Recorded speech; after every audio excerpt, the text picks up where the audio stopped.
So, I'm Danielle Adams. My name is Tanya Morgan. I'm Michael Broussard. My name is Tess Kunick. My name is Mala Wright. My name is Anthony Martinez-Briggs. I'm Willow Thompson. I'm Paul Fem. My name is Ed Rafter. My name's Meg Arbo. My name is Greg Nix. My name is Mitchell Kramer. I'm Derek Brown, if you haven't already figured that out by yet. What is hoagie? Well, see, hoagie is a long sandwich. Hoagie Carmichael. Wait a minute. We're talking about the film Hoagie, right? Yes. Hoagie is basic. I feel like it's, people try to make it seem more complex. Hoagie's a simple movie about 5 different stories. It's like a thematically tied movie. There's five segments that aren't directly related, but it's all about people and their struggles, and it's all like a different side of, in a way, the same story, and that's our story. Well, I mean, it's definitely a story about people. You know, it's the story of people, and it's the story of people meeting other people. I mean, it sounds terrible, but it really is. It's the story of just how people interact with each other. I don't feel like it's as complex as people want to make it seem. And that's why I think it's easy to watch, because it's like you're watching 5 different mini-movies in like one big slumber party. We're talking about the film Hoagie, which is 5 stories. They all happen over a course of one night in Philadelphia, and I was just so happy to be a part of it. Who is Richard? Who the hell is Richard? Oh, Richard is an enigma. I kind of think he's a wimp. I think that Richard was just a man who had gotten to the point where he no longer saw each day as an opportunity, but each day as, let me make sure I don't screw up and make things worse. And to me, that's who Richard is. He's just like, oh man, okay, I just gotta get through this. If I can get through this today, then I can go home and I can go to bed. I get through tomorrow, then I can go home and go to bed. You know, and that's where he was happiest, I think, by himself. But I think for his character, you end up going on that journey, but still questioning, is he a sociopath? I'm not sure. The character of Paul especially, I mean, for him it was about taking chances, you know. He didn't really want to go on this date, but he did it anyway, and, you know, he was worried about what the outcome was going to be, but he took a chance and he just put himself out there. I really liked the depth that Dave had for the characters, and like I've been there before, and I think, and I hope I did it well, but just trying to get back into the mood of what I would feel and playing that character right then was rewarding. That was my favorite part. Duff's an interesting guy. Duff seems to have a lot to hide. You know, everybody kind of figures, but it's not quite sure. You know, Duff is a really self-conscious guy. You know, he's very tactical. He's very smart. You know, so everything he does in the course of the night is very tactically and thought out and planned. Until, of course, it's not.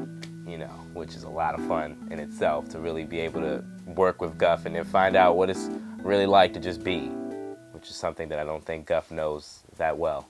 Playing a Mormon from Utah, Sandy, Utah, I guess it's not that hard because I'm pretty like OCD as it is and kind of proper. You know, I can curse every now and then if I want to. But I try to, I usually come off as this nerdy American kid who's pretty clean cut as long as I shower every day. And pretty awkward. I roll my eyes a lot and just do a lot of awkward movements where I just kind of do this, you know, I base my awkward real life character and I kind of use that towards Parker in that whole, he doesn't know what being cool really is, but he tries to be, even though he knows he's really not, so. My character's name is Simon. He is just kind of your average Joe who's a little bit down on his luck and kind of down on himself. And he kind of unexpectedly gets some adventure thrown into his life when he is picked up by a carjacker and kind of kidnapped and made to help with the robbery of a drug dealer. And it kind of is certainly something out of his comfort zone. Well, the character's personality, I think, is everyday. It did capture everyday Philadelphian, if you can say that. You know, he's all about, you know, he's all about making his Skrilla happen. You know what I mean? And that means, you know, getting his bread. I mean, his money.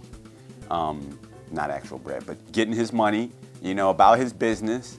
And if you supposed to help him get it and you back out or you want too much, forget you. I can do this on my own. I have swag. They had charisma. It's almost like, don't you touch that dirty dog. But Mom, it's Ralphie. He's the family dog. You know, the dogs, no matter how dirty they are, they're freaking character. They have character. They have charisma. You're gonna pet them. You know, you can have a pissy cat, but you know, you get some yarn and you got a little, you know, charisma. Obviously, I mean, what stands out about the movie is that these are different stories of different people that have no relation to each other, and yet they do. You know, really, I feel like it's a sense of community.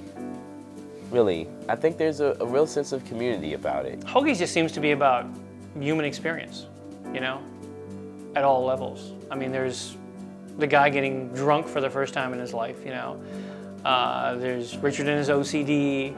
There's the guy on the blind date who can't seem to loosen up.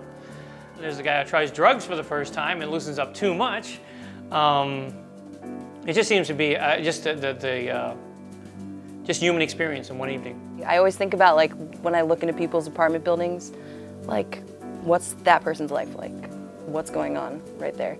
And Hoagie's kind of like a little taste of that. It's just little windows into all these different lives, and just it's about the fact that, you know, we can't know what's going on everywhere and how, you know, there's just so much going on and there's so much life everywhere. Hoagie takes you through the world happening around you, whether or not you're looking at it. Those experiences are melding together. It's becoming sort of all of how we relate to it.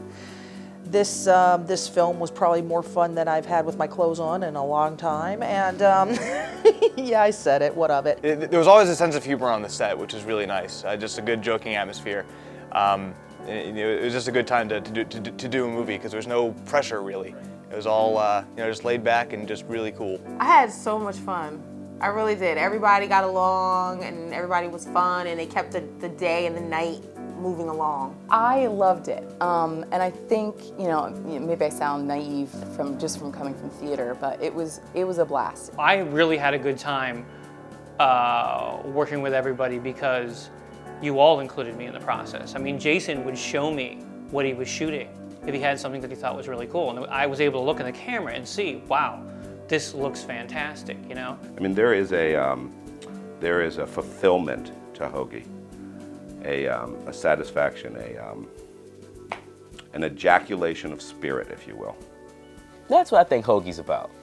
It's about f***ing living in Philadelphia. Yeah. That's what I think.